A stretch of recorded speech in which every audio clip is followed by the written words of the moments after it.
Bom, amigos, o estudo de hoje eu quero complementar aquela mensagem que nós iniciamos, né? Para quem acompanhou, nós vamos dar a continuidade ao estudo que fala sobre a direção de Deus. Caso você não tenha tido a oportunidade de acompanhar, eu vou fazer um breve resumo daquilo que vimos, mas vai ser breve mesmo, porque a gente vai precisar entrar já em matéria nova. Só para você entender, eu estou fazendo um paralelo sobre a direção de Deus na nossa vida e a nossa direção prática de um automóvel, por exemplo. Eu me lembro que ao completar 18 anos de idade, eu ganhei de presente a minha carteira de motorista. Havia um irmão da igreja, que ele era dono de uma autoescola, e ele me presenteou. Eu não pedi, não, foi bênção de Deus mesmo, né? Ele veio, ele sabia que eu completaria 18 anos, e ele veio conversar comigo e falou: Pastor Ronald, eu quero lhe presentear a sua carteira de motorista. E você sabe que bênção a gente não nega, não é verdade, né? Já tomei logo posse, fui lá. Você sabe que, primeiramente, nós temos que passar pelos exames teóricos, né? A gente faz a parte teórica. Após ser aprovado, a gente faz a parte prática.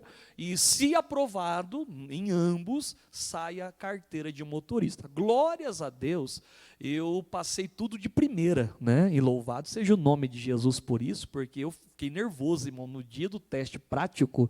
Eu estava bem, irmão, até chamar o meu nome. Eu estava tão calmo. Na hora que chamaram o meu nome, o meu pé manifestou, irmão, verdade. Eu sentei no carro assim, ó, e o pé da embreagem, meu pé esquerdo, ele começou a tremer assim, ó, e deu uma manifestada, irmão, e era medo, era aquela angústia, né, de você sabe o que tem que fazer, mas na hora vem uma preocupação. Botei a mão, mandei aquele embora, graças a Deus passei, e é uma realização. Eu acredito que todo jovem que está para completar 18 anos, ou que completou 18 anos, ele tem esse desejo de ter a sua carteira de motorista. Mas para que ele seja um bom motorista, ele vai ter que se submeter, né, ali à autoescola, às provas, ser aprovado no Detran, porque se ele aprender bem sobre as placas, sobre a legislação de trânsito, provavelmente ele vai ser um bom motorista, né? Então é necessário se passar por tudo isso. Em Deus é a mesma coisa, assim como uma pessoa que almeja a sua carteira, ela vai ter uma cartilha, e naquela cartilha haverão as explicações, né? Hoje em dia tem até primeiros socorros, não tem, né? Primeiros socorros e mecânica, e mundaréu de placa, irmãos, e tudo isso tem um porquê, né? E é necessário aprender. Em Cristo, eu também preciso olhar para a palavra, para aprender as leis também, né? Não agora já não mais as leis de trânsito, mas as leis de Deus, seus mandamentos, estatutos, preceitos, juízos, os seus testemunhos, para que eu possa, no aplicar na minha vida, aquilo se tornar uma bênção para mim, tá? Então eu estou fazendo esse paralelo. Agora só tem uma diferença, porque na autoescola nós aprendemos a dirigir, né?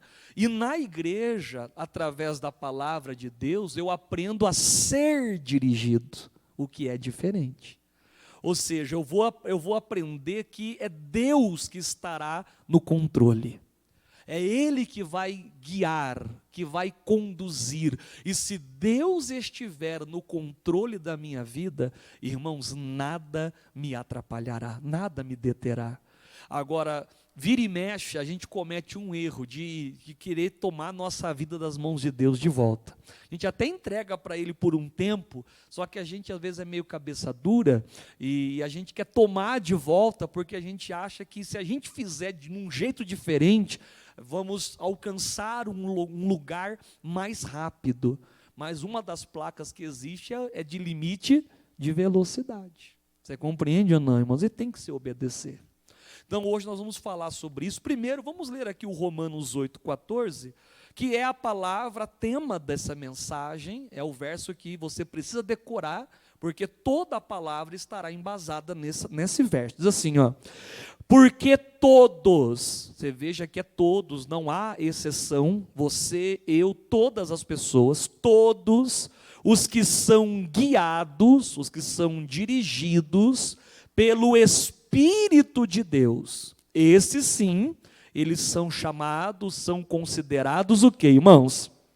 Filhos de Deus. Então, eu quero ter este título, eu quero ser chamado filho de Deus. Por quê? Porque o Filho de Deus é aquele que vai para o céu, é aquele que aqui na terra viverá as promessas do Pai. O Filho é aquele que ele tem direito à herança, ele pode viver aquilo que o Pai conquistou para ele em vida. E Jesus, quando passou aqui nesse mundo, conquistou tantas lindas maravilhas para nós, e para que eu me torne herdeiro de Deus, co-herdeiro com Cristo, é necessário que eu seja filho de Deus. E para ser um filho, eu preciso ser guiado pelo Espírito de Deus. Se não é o Espírito de Deus que me guia, eu estou falhando no meu papel de filho.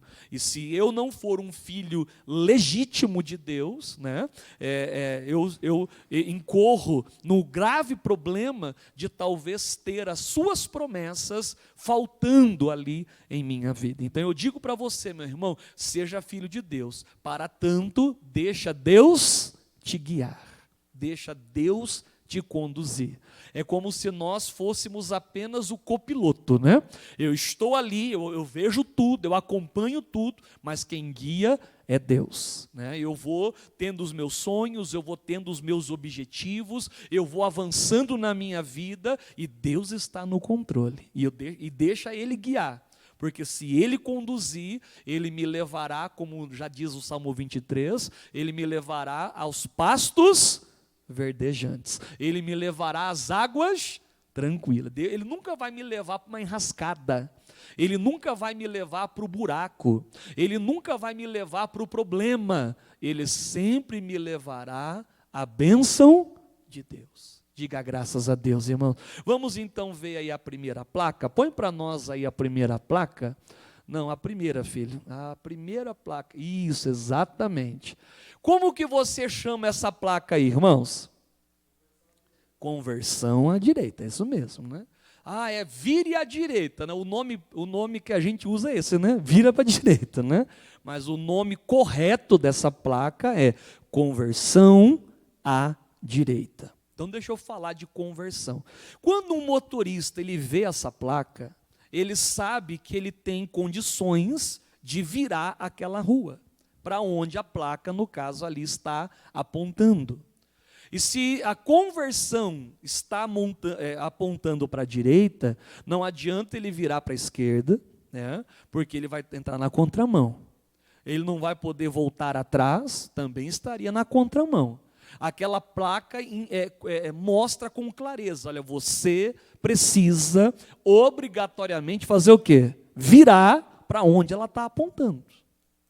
Irmãos, todos nós precisamos verdadeiramente nos converter também.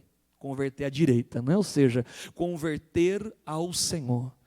A conversão é mudança de hábito, é mudança de atitude, é mudança de pensamento.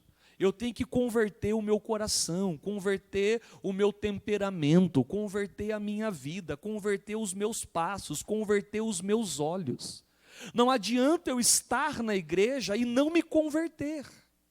Não adianta Deus me dar uma direção, me apresentar um novo rumo, me mostrar um novo caminho, se eu insisto em continuar reto. E talvez eu não esteja percebendo que se eu continuar reto, ali tem um abismo, ali tem um perigo. Numa estrada, irmãos, tem a placa mostra, olha, você vai fazer uma curva para a sua esquerda, vai fazer uma curva para a sua direita, e você até já se prepara. Se a curva é fechada, você reduz bastante a velocidade. E não adianta você falar, não, a curva está indicando para a esquerda, mas eu vou reto. Você vai cair no abismo. Você vai causar um sério acidente. E tem muito cristão hoje se acidentando na vida por insistir em não virar, ou seja, não ser guiado pelo Espírito de Deus. O Espírito de Deus fala para ele, faz isso, vai por esse caminho, toma essa atitude, muda esse teu gênio, Muda esse teu comportamento, seja uma pessoa diferente. O Senhor nos mostra, e o Espírito Santo, irmãos, ele toca no nosso coração, aonde temos que virar, o que temos que fazer. Então não insista no caminho errado. Aqui na palavra de Deus, lá em Oséias, livro do profeta Oséias, capítulo 14, lá no verso 1, Oséias 14, 1, o profeta declara com todas as letras: converte-te, ó Israel, ao Senhor o teu Deus. Converte, mude o teu plano, muda o teu pensamento, muda o teu caráter, muda o teu comportamento. Converte-te, ó Israel, ao Senhor o teu Deus. Sabe por quê? Porque é pelos teus pecados, é pela insistência dos seus erros que tens o quê, irmãos? Caído. Deus não nos fez para estar caído, para estar prostrado, para estar entregue a um mal. Mas por que a gente peca, irmãos? Por que a gente peca? Porque a gente cai. A gente cai porque peca, peca porque cai. E aí eu estou caindo, eu estou, deslizando, patinando na vida. E por que eu estou caindo? Porque eu não estou me convertendo. O Senhor disse: converte-te, ó Israel, ao Senhor teu Deus. Converte, mude. Mude. Por quê? Porque daí você não vai pecar mais. Você terá mais força, você terá mais sabedoria. E ao invés de você cair, você ficará como, irmãos? De pé. Um vencedor, um conquistador, tá bom? Põe a segunda placa lá para nós. Como que é o nome dessa placa aí, irmãos? Eu só tenho um irmão. Como que é o nome? Retorno, né? Retorno obrigatório. Se eu estou passando ali, eu vejo essa placa, eu sei que eu vou ter que retornar. E quando eu retorno, eu acabo passando pelo mesmo local, né? A qual eu já havia passado antes. Quem nunca errou uma entrada e precisou voltar? Quem nunca você estava ali, talvez desatento, conversando, talvez não conhecia direito o endereço, e aí você passa, e aí o GPS fala, né, recalculando rota, né? E aí você tem que fazer um retorno. Na vida cristã, é necessário, em dados momentos, nós também realizarmos retornos. E para onde eu tenho que retornar? Muitas vezes para o local de onde eu jamais deveria de ter saído. A Bíblia lá em Apocalipse, ela me convida para voltar. A primeira carta, que é a igreja de Éfeso, a Bíblia diz, né, lembra da onde caíste e volta. Faz o retorno.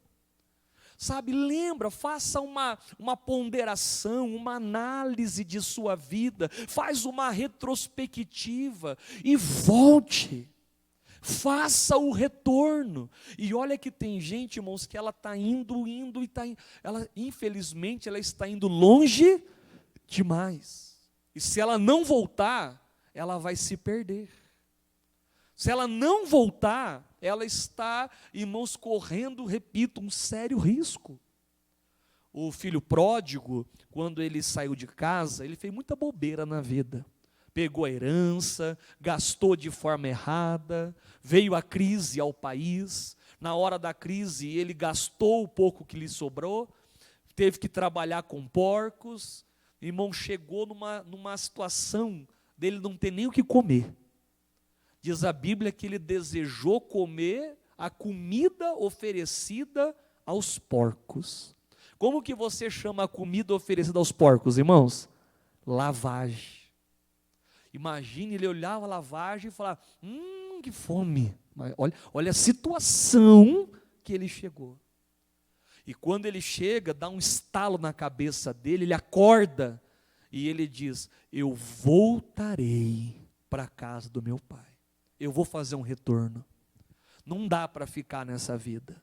Não dá para insistir. Eu tentei. Eu achei que longe do pai eu conseguiria. Eu achei que longe do Pai eu teria sucesso. Eu achei que longe do Pai eu prosperaria. Eu achei que longe do Pai havia vida. Mas hoje eu entendo que longe do Pai não tem nada. Então ele decidiu fazer o retorno. Irmãos, faça o retorno, volte. Volte porque ainda dá tempo. Ainda dá tempo. Mas se você estiver disposto a voltar. No livro do profeta Jeremias, olha só, irmãos, Jeremias capítulo 15, no verso 19. Jeremias 15, 19. Portanto, assim diz o Senhor, se tu voltares, olha só, se você voltar, se você fizer o retorno, o que Deus falou, irmãos? Então, eu te trarei.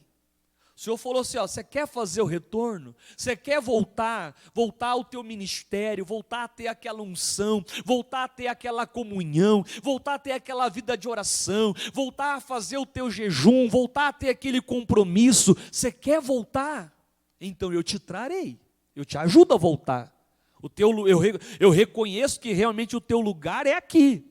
Só que você vai ter que retornar, então eu te trarei, eu te ajudo nessa transição, eu te ajudo, né, nessa determinação que você fez em voltar. Então, vamos ler de novo ali, né, qual que é o verso? 19. Portanto, assim diz o Senhor, se tu voltares, então te trarei. E estarás, olha a posição que ele nos coloca, irmãos, diante do quê?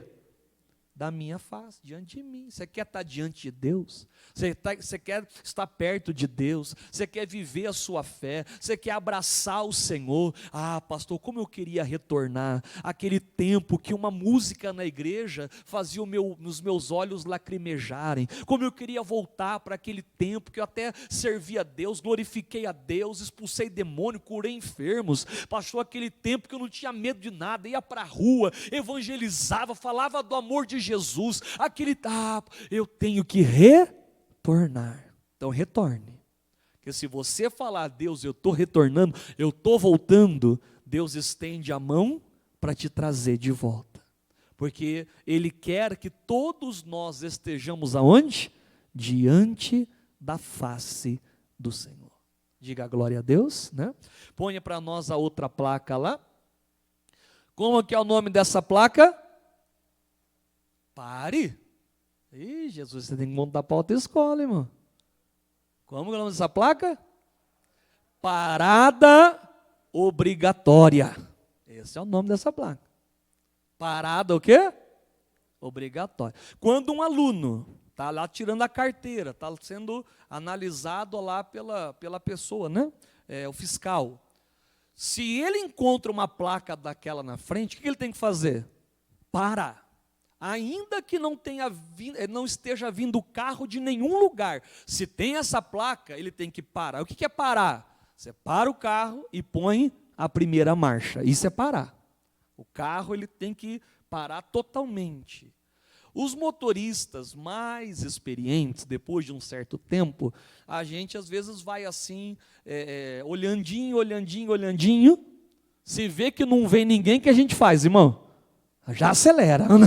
Já vai embora. Mas o motorista, principalmente na hora de tirar a carta, ele tem que fazer a parada obrigatória. Todos nós, chega um momento na nossa vida, irmão, quando Deus te mostra essa placa, se Deus mandar você parar alguma coisa, pare. Se Deus falar, pare esse relacionamento, pare essa sociedade, pare com isso, para na mesma hora, imediatamente. E nem contenda com Deus, nem fica ali perguntando o porquê. Se Deus falou pare, esteja disposto a fazer o quê, irmãos? A parar. A entender que essa parada, não há como eu decidir, não é uma escolha, eu não posso escolher parar ou não parar. Se eu vejo essa placa, obrigatoriamente eu tenho que parar. Quantas vezes na nossa vida, irmãos, Deus manda a gente parar com um vício, parar com uma infidelidade, parar com um comportamento, parar. Deus fala assim, para com isso.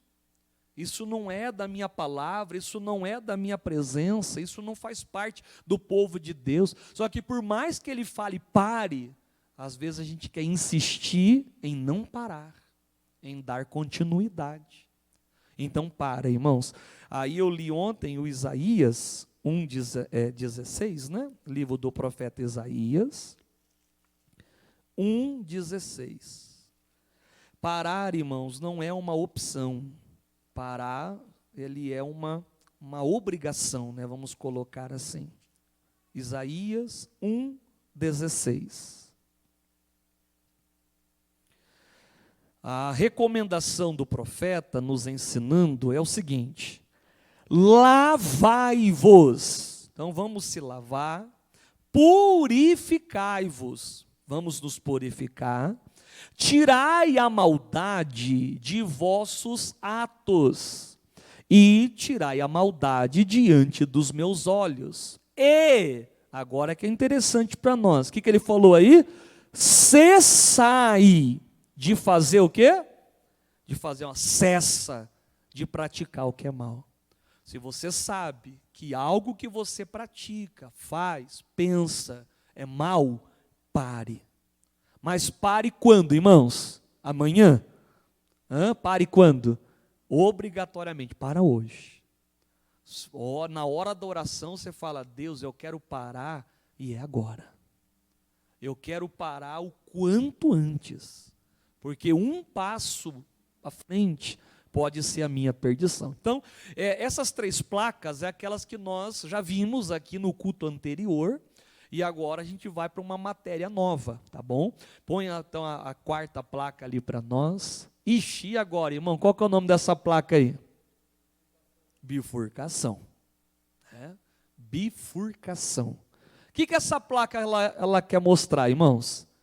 Que aquele caminho, ele agora vai dividir em quantos? Eu posso ir para a esquerda? Posso ir para a direita? Não, olha só, ali está acontecendo uma bifurcação. Você já esteve nessa posição na sua vida?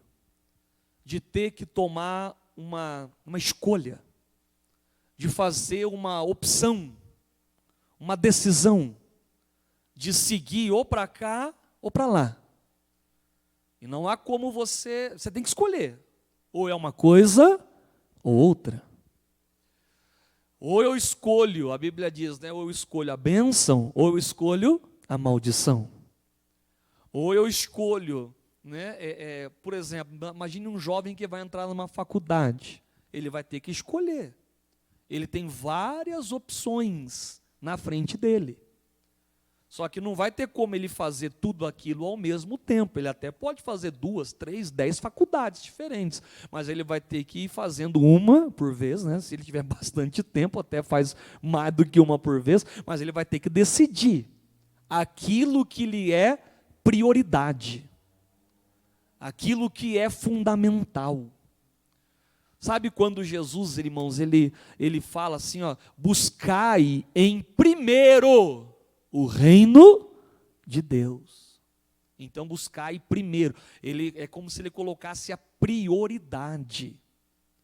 Então eu tenho que tomar um cuidado na hora de fazer escolhas. Eu já vi muita gente fazendo escolhas erradas.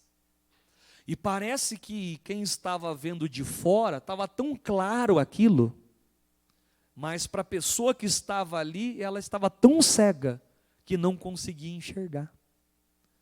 Você já viu alguém jogando xadrez? Ou, por exemplo, jogando damas? É interessante, né? Você vê alguém jogando xadrez, aí a pessoa vai mexer na peça, você fala, na hora você dá um treco em você, não mexe aí não, mexe ali a outra. Parece que está tão claro para você que está olhando de fora. Você vê alguém ali jogando uma dama, a mesma coisa, a pessoa põe a mão na peça, na hora dá vontade até de falar, não, essa não, é a outra. Mas a pessoa acaba escolhendo a errada, a decisão errada. Eu já vi pessoas, irmãos, olha, se estrepando na vida, por causa de uma escolha que ela fez. Eu tenho que tomar um cuidado, porque quando a Bíblia mostra essa bifurcação, quando o Senhor me apresenta uma bifurcação e Ele permite, e você veja que Deus nos dá a liberdade de escolher. Ele me dá o chamado livre-arbítrio. O próprio Senhor falou, né? Olha, eis que eu ponho diante de vós a bênção e a maldição. Escolhe, pois, a bênção para que viva. Então, eu falo assim, ó, os dois caminhos estão diante dos teus olhos. Eu até te aconselho, escolhe esse, mas a decisão final não é de Deus. A decisão final é nossa. Lá em Provérbios, vai lá para você ver uma coisa. Provérbios, capítulo 14, esse foi um dos primeiros versos, irmãos, que eu aprendi na igreja, com a Bíblia Sagrada. Eu aprendi esse verso no grupo jovem, logo que eu cheguei na igreja, foi um dos primeiros versos que eu li na Bíblia, e que o pastor pregou, e ficou no meu coração guardado, irmãos. Provérbios, capítulo 14, verso 12. O que diz aí, ó?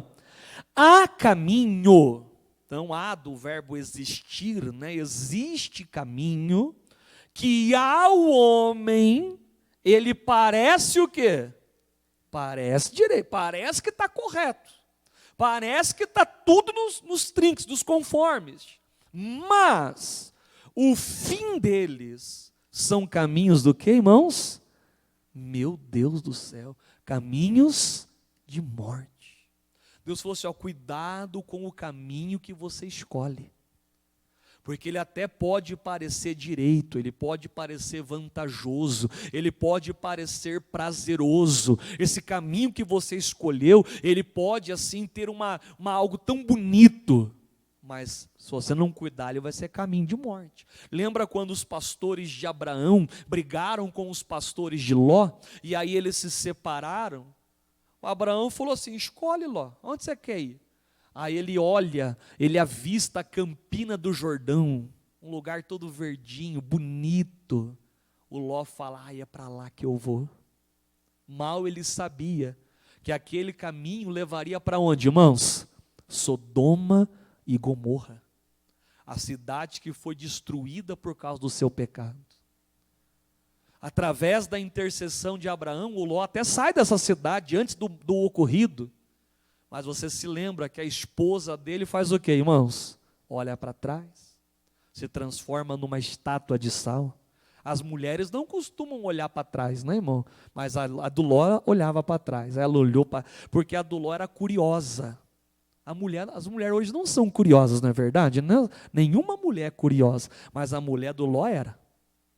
E aí, quando ela ouviu os barulhos, tinha a orientação de Deus, não olha para trás, não olha, mas ela olhou, irmão, virou estado de sal. Ou seja, se eu tomar um caminho errado, eu posso estar destruindo o meu casamento do Ló acabou, porque ele foi num caminho errado. Irmão, não vai no caminho, tem caminho que parece direito, você olha à vista, do lado humano, do lado natural, você fala que lindo, mas e o final dele? E o final? Talvez é melhor eu escolher como Abraão, que escolheu o caminho do deserto, um caminho de início dificultoso, mas que depois foi um caminho da maior prosperidade, da maior vantagem, da maior glória. Então deixa Deus te usar e te abençoar. Em Salmos, livro de trás, o vizinho da esquerda, Salmos capítulo 143, lá no verso 8, Salmos 143, verso 8, vamos fazer essa oração também, ó. Faze-me ouvir a tua benignidade pela manhã, pois em ti confio. Atenção agora, faze-me saber o caminho que eu devo seguir, porque a ti levanto a minha alma. Vamos ler de novo? Faze-me ouvir a tua benignidade pela manhã. Irmão, todo dia cedo, vai falar com Deus, ora a Deus, apresenta o teu dia a Deus. Acorde na presença do Senhor. Acordou, já faz uma oração, agradecendo por você ter acordado, Deus ter te dado força, saúde, para você começar aquele novo dia. Ele está orando, olha, faze-me ouvir a benignidade pela manhã, pois em ti confio. Deus, eu confio no Senhor, faze-me saber o caminho que eu devo seguir.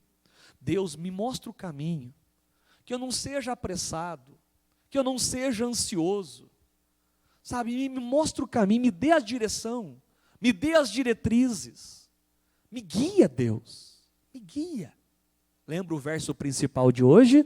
Porque todos os que são guiados pelo Espírito de Deus, estes são filhos de Deus. Deixa Deus te guiar. O salmista orava toda manhã: Deus, eu quero a tua benignidade, eu quero que o Senhor seja bondoso comigo, e eu quero que o Senhor me mostre o caminho que eu devo seguir. Eu não quero andar por um caminho sequer que não seja guiado por Deus, porque se não é guiado por Deus, é um caminho com espinho, é um caminho com obstáculo, é um caminho, irmão, olha, tortuoso, é um caminho errado. Então, antes de começar o dia, já ora a Deus, fala: Deus, olha, me guia todo o meu caminho, não deixa eu ir para o caminho errado, não. Se eu pegar caminho errado, eu vou ter que fazer o retorno. Se eu pegar o caminho errado, eu vou desagradar o Senhor. Se eu pegar o caminho errado, pode ser que acabe meu combustível. Então eu quero pegar o caminho correto, tá? Coloca lá a próxima placa para nós. E essa placa aí, o que significa? É isso mesmo, dê a preferência. Essa placa significa o seguinte, que se quando eu a vejo, eu preciso dar a preferência para o outro veículo. Eu preciso aguardar primeiro ele passar, e só depois é que eu posso avançar. Eu tenho que dar sempre a preferência. Na nossa vida espiritual, irmãos, nós temos que também dar a preferência. Nós temos que aprender a respeitar o espaço dos outros. Eu aprendi muito cedo que os nossos limites acabam quando começam os limites das outras pessoas. E muitas vezes o limite, o espaço, ele não é respeitado. Algumas pessoas, irmãos, elas não dão a preferência para ninguém, porque elas são meio altivas, meio orgulhosas, sempre donas da sua razão, da lógica, e quando alguém tenta, de alguma maneira, confrontá-la, né? Quando ela por assim dizer, quando você não faz o que ela deseja, então a pessoa já vira o bicho, irmão. Ela não aceita ser contrariada. Se você concorda com ela, você é o melhor amigo dela. Mas se você discorda, e esse talvez é um dos maiores desafios de ser pastor. Porque quando uma pessoa vem conversar conosco, e a gente vai atender essa pessoa, a gente não fala o que muitas vezes a pessoa desejaria ouvir. A gente fala o que Deus toca no nosso coração. E pode ser que aquilo que a gente fala na hora cause impacto, cause uma situação, ela fica desconfortável com aquilo, mas na hora. Porque passa-se um tempo, e se ela der um tempo, Deus ele entra e mostra, fala: poxa, realmente o pastor tinha razão. Você compreende ou não? Ou seja, nós temos que dar preferência, irmãos, valorizar as pessoas, tratá-las em honra, em respeito. A palavra de Deus, vamos lá no Romanos de novo, né, a carta de Paulo aos Romanos, capítulo de número 12, lá no verso 10, respeite, irmão, respeite a vez do outro, respeite o espaço do outro, respeite, isso agrada a Deus. Romanos 12, verso 10, amai-vos cordialmente, com toda a cordialidade, uns aos outros. Sejam cordiais com as pessoas, irmãos. com amor fraternal, aquele amor fraterno, aquele amor de pai para filho mesmo, né? Um amor de família, preferindo-vos em honra uns aos outros. Essa recomendação é importante. Deus falou assim: olha, seja cordial, trate bem as pessoas. A Bíblia diz que muitos, irmãos, sem saber, já hospedaram a anjos, por serem cordiais, sabe, por tratarem as pessoas com honra, principalmente se aquela pessoa exerce algum tipo de autoridade sobre a sua vida, e ainda que não exerça, ainda que aquela pessoa esteja, eu vou usar esse termo só para você entender, abaixo de você. E quando eu digo abaixo, não é que ela é inferior a você. Não, é que talvez você ocupa um cargo de gerência e aquela pessoa é um funcionário. Então, naquela firma, você está um cargo acima dela. E ela tem que lhe respeitar. Só que assim como ela vai ser cordial com você, é importante que você também seja cordial com ela, dando preferência, honrando essa pessoa. Lembra quando os discípulos perguntaram a Jesus quem seria o quê, irmãos? O maior, né, no reino. Quem que vai ser o maior? E às vezes o ser humano ele tem essas coisas, né, de sempre querer ele estar em destaque, ser o estrela. E na verdade eu falo assim: não, faz o contrário. Prefira os outros em honra. Prefira os outros. Trate com cordialidade. Faça aquela pessoa se sentir amada. Faz aquela pessoa se sentir especial. Faz aquela pessoa sentir o amor de Deus mesmo ali na sua vida. Dê a preferência. Diga glória a Deus, irmãos. Para a gente orar, que já estamos no horário, põe a última placa. Outro dia a gente separa outras também. E essa placa aí agora, o que significa? Meu Deus do céu, os obreiros vão passar e vão recolher a carteira de motorista. Sabe o que significa essa? Intercessão, né? Intercessão. Lembra que nós aprendemos na autoescola? Digamos que eu estou numa via, e aquela via é a minha preferencial para mim. Então eu estou indo. Quando esta via terminar, quando houver a intercessão, eu perco a preferencial, que a preferencial passa a ser quem está na outra via. Então essa é a placa de intercessão. Essa placa é quando uma pista ela vai sobrepor a outra. Ela termina e aí ela imediatamente sobrepõe a outra. É claro que ao chegar naquele fim daquela avenida, né, que seja, eu também vou ter que fazer a parada, né, porque a preferência é quem estará passando, ainda que até aquele momento a preferência era minha, na última rua, sempre eu perderei a preferência sempre vai ser da outra pessoa, tendo a placa ou não.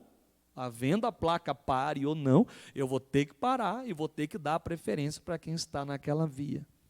Então é a placa da intercessão. Eu estou numa rua e vai haver a intercessão de uma outra rua. E aí eu quero falar um pouquinho aqui, um minutinho de intercessão, irmãos. Intercessão. A intercessão é quando eu oro, eu deixo um pouquinho as minhas coisas de lado, por assim dizer, e eu me ocupo, ou eu me proponho a lutar, a orar, a interceder por alguém. Eu me coloco na via de alguém. Eu me coloco no meio da luta de alguém. Eu compro aquela batalha. É como se eu dissesse para aquela pessoa: olha, a partir de agora, você não está mais sozinho, eu estou contigo. Eu vou orar, eu vou jejuar, eu vou te aconselhar, eu vou te dar uma palavra, Deus vai fazer algo na tua vida. Isso é intercessão. Quando eu deixo a minha via um pouquinho de lado, e isso é meio complicado, irmãos. Eu vejo isso na própria igreja. Na igreja nós temos vários grupos. E nós temos um grupo que chama exatamente o grupo da intercessão. E geralmente é o menor grupo que temos na igreja, geralmente é o menor. Geralmente, e isso não é aqui em Campo Largo, irmãos, eu já passei em diversas igrejas, e toda igreja tem esse mesmo desafio, esse mesmo problema. E na verdade, o grupo da intercessão, ele deveria ser o maior. Falei agora há pouco, irmãos, que Abraão intercedeu por Ló e Deus tirou Ló da cidade. E se não houvesse a intercessão? Não somente o Ló, mas as filhas, a esposa estariam na cidade. Quando Deus virou lá o cativeiro de Jó, o fez quando Jó orava pelos seus amigos. Jó deixou a via dele de lado e se preocupou com a via de outras pessoas. Lutou por outras pessoas, orou por outras pessoas, e enquanto ele isso fazia, Deus operou na vida do Jó. Irmãos, nós temos que se preocupar um pouco mais com a vida alheia. Nós vemos o ministério de Jesus sempre lutando por alguém, sempre intercedendo por alguém. E se eu me calar, irmãos,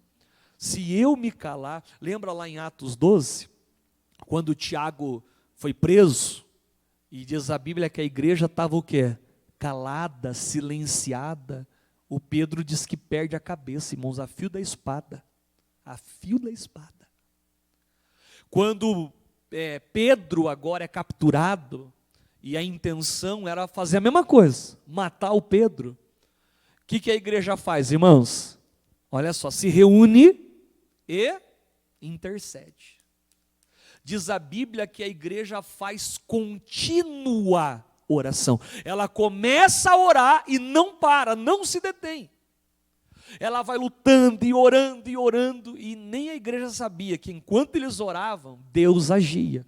Deus mandava o anjo, quebrava aquelas prisões, faziam uns 4 quaternos de soldados. Irmãos, 4 quaternos eram 16 soldados. 16. Imagine, tinha um prisioneiro para 16 guardas. Era o que hoje se chamaria de prisão de segurança máxima. Imagine, irmão, 16 soldados cuidando de um único prisioneiro. E o anjo fez todos eles adormecerem, abriu a porta da prisão, tirou Pedro lá de dentro. Tudo porque, irmãos, a igreja intercedeu. A igreja deixou de lado outros ou quaisquer compromissos, e naquele dia falou, gente, vamos orar. Se a gente se calar, acontecerá com Pedro o que aconteceu com Tiago. E já que nós não queremos que Pedro tenha o mesmo fim que o Tiago, então eu vou lutar por ele. Irmão, lute por alguém, mas luta mesmo, luta até o fim.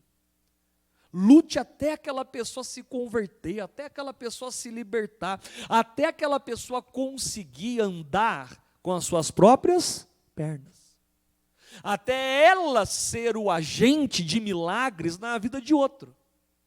Quando aquela pessoa conseguir já começar a interceder por outro, aí o seu trabalho na vida dela já estará o quê, irmãos? Concluído. Não que você não vá mais orar pela pessoa, claro, você vai continuar orando e tal, mas ela já aprendeu a caminhar, né? Ela já tirou as rodinhas da bicicleta, ela não vai precisar voltar com a rodinha mais. Mas até lá, seja você essa rodinha.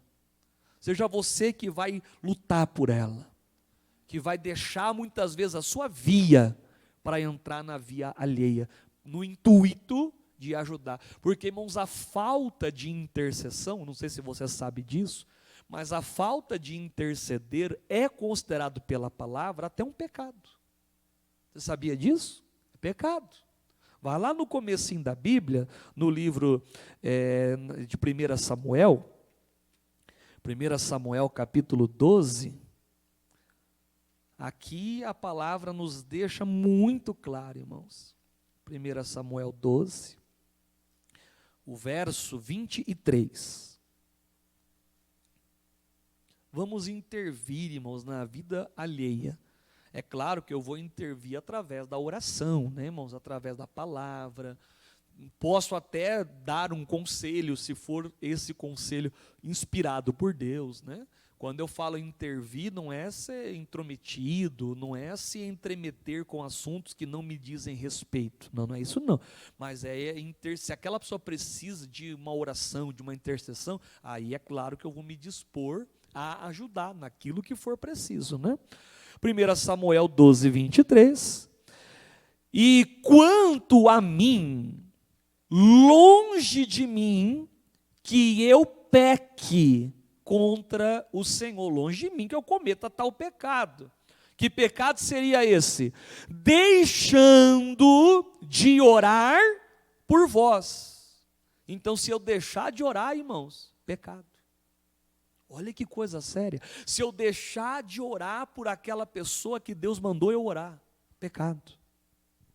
Pastor, que coisa séria isso. Nunca ouvi falar disso, pastor. Pois, você está aprendendo hoje. Você está aprendendo, irmão, que é missão nossa, lutar por alguém. Às vezes o nosso maior erro é de lutar apenas as nossas batalhas. É guerrear apenas as nossas guerras. E dessa forma limitamos o raio de operação do poder de Deus. Eu entendo que enquanto eu me preocupo com alguém, Deus também se preocupa comigo. Enquanto eu intercedo por alguém, o Espírito Santo intercede por mim com gemidos inexprimíveis. Sabe quando a gente faz aquela oração, irmãos, nos mistérios de Deus, nas línguas dos anjos, quando nós estamos ali orando e até nos faltam palavras, aí o Espírito Santo intercede por nós. Mas por que o Espírito Santo intercede por mim? Porque ele vê, ele sabe que eu também estou intercedendo por outros. Agora, se eu não me preocupo com os, pastor, eu acho assim, comigo é assim, comigo é ema, cada um. Pastor, já tenho tanta coisa para resolver, vou arrumar mais uma encrenca, arrume. Agora, irmão, se revista de Deus, porque às vezes você vai travar batalhas pesadas. Às vezes você vai tratar assuntos espirituais pesados. Mas também não vai temer represália, não vai temer o diabo, vai temer nada, irmão. Porque você estará simplesmente fazendo a vontade de Deus. Amém? Diga graças a Deus. Para terminar lá em Tiago 5, irmãos, se você orar, vamos ver o que pode acontecer? Tiago, capítulo 5. O verso é o 16.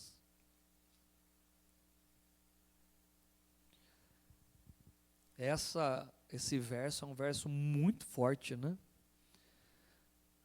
5,16. Confessai as vossas culpas uns aos outros. Errou contra alguém? Confesse, arrependa-se, peça perdão, né? Para quê? Para que sareis. A cura interior e física também, ela vem quando a gente confessa, né, nossos erros e falhas, tal, a gente sara. Agora o forte para nós, irmãos, a oração feita por um justo, ela pode muito em seus efeitos. Irmão, você não faz ideia. Quando você dobra os seus joelhos e ora por alguém, a tua oração, ela pode muito. Não é pouca coisa, não. A tua oração pode mudar muito, irmãos. E eu quero essa mudança na minha vida. E eu quero que vidas sejam transformadas através dessa minha oração por essas vidas. Eu quero que amanhã a pessoa chegue e fale assim, olha, valeu, hein, obrigado. Você orou por mim e Deus ajudou. Deus libertou. Hoje uma senhora me mandou, no WhatsApp, ela comprou um carro novo. Mandou a foto. Pastor, está aqui, olha a bênção que eu conquistei. Falei, glória a Deus, irmã. Você vê, tem tanta gente aí reclamando de problema financeiro, né? Ainda mais nessa época aí de negócio de pandemia. A irmã está comprando um carro zero, irmão. A irmã está prosperando, na hora da luta a irmã está prosperando. Eu falei, pastor, eu me lembro que o senhor orou por mim, eu creio, né? Eu acreditei na bênção. Irmão, interceda, ore por pessoas, ore. Se você quer saber o dia da intercessão aqui na igreja, as irmãs fazem toda terça-feira à tarde, fazem a intercessão. Aí você procure a irmã Viviane, procura a irmã Flávia, a irmã Márcia, quem mais que está sempre orando aí? Aí as irmãs da oração, você procura elas aí, a irmã Albertina, aí fala, que dia que vai ter intercessão? Aí você convida ela, a dona Ivonete, reúne esse povo e fala, vamos orar. Estamos juntos na oração, em nome de Jesus. É claro que eu esqueci o nome de várias aqui, né? Mas todos que estão orando, continue. E que mais pessoas se agreguem a essa oração. E por falar em oração, nós temos aqui na igreja a tenda da oração, tá? Temos aqui a tenda. Nessa tenda existe um recipiente cheio de óleo. Nós estamos consagrando esse óleo. Na sexta-feira vamos colocar dentro dessa cruz, só mostrar aqui pertinho para que as pessoas de casa também possam ver a cruz. Na sexta-feira eu vou entregar gratuitamente uma cruz como essa, que você vê aqui, ó, na minha mão. Nessa cruz haverá o óleo. Esse óleo nós estamos orando, jejuando, eu e os obreiros, para Deus colocar uma bênção chamada reconciliação. Nós queremos que todas as pessoas se reconciliem com Deus e também se reconcilie consigo mesmo. Como esse verso que acabamos de ler, né? Confessar as culpas uns aos outros para que sareis, porque a oração feita por um justo pode muito em seus efeitos. E essa oração, irmãos, esse óleo que você vai levar para casa, vai surtir grandes efeitos em nome de Jesus. Vamos orar? Fique de pé para a glória de Deus, em nome de Jesus. As irmãs prepararam aqui um louvor, irmãos, que vai mostrar a importância de sermos guiados. Você lembra o versículo de hoje, irmãos? Vamos ver se você sabe de cor. Porque todos os que são guiados pelo Espírito de Deus, estes são filhos de Deus. Deixa Deus te guiar, irmãos. Deixa Deus te conduzir.